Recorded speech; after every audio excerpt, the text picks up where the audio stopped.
राधे राधे राधे राधे सभी साथियों को राधे राधे। कहानी मेरी ज़िंदगी की भाग 3।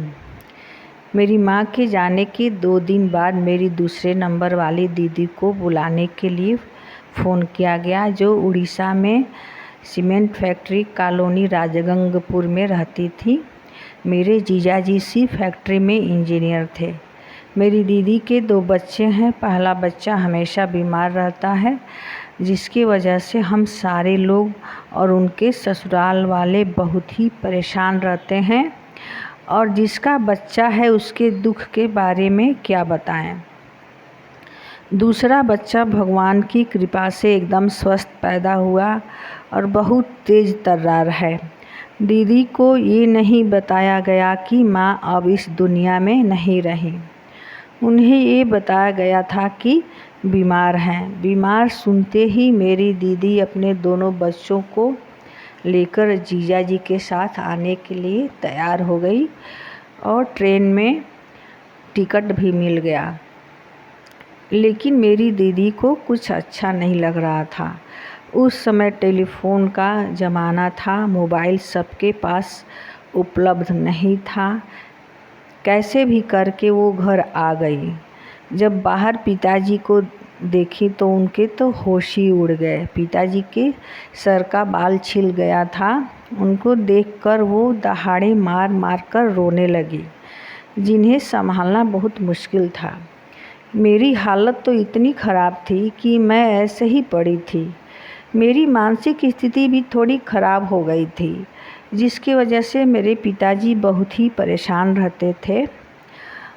और मेरे पिताजी के गुरु श्री माधवाचार्य अशरफी भवन, जो अयोध्या में रहते थे, मेरे पिताजी उनको पत्र लिखे कि मेरी बेटी बहुत हताश हो गई है अपनी माँ के जाने के बाद। क्या करूँ, मुझे कुछ समझ में नहीं आ रहा है।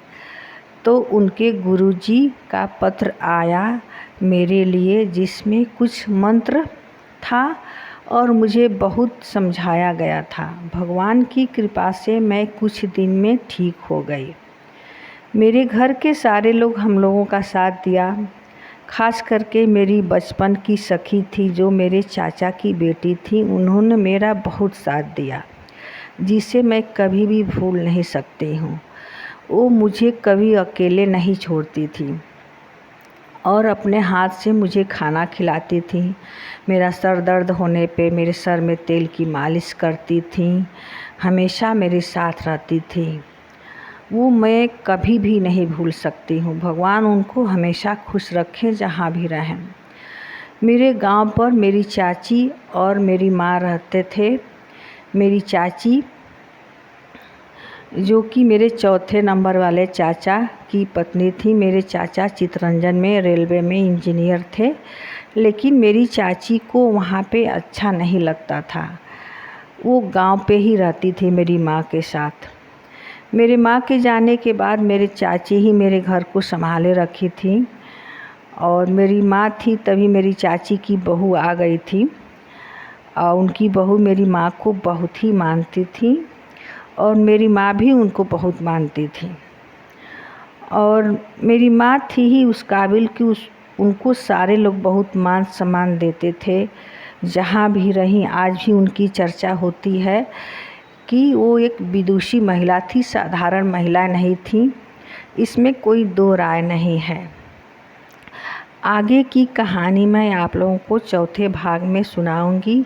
अगर मेरी कहानी अच्छी लगेगी तो मैं चौथा भाग लिखूंगी और फिर आप लोगों को सुनाऊंगी।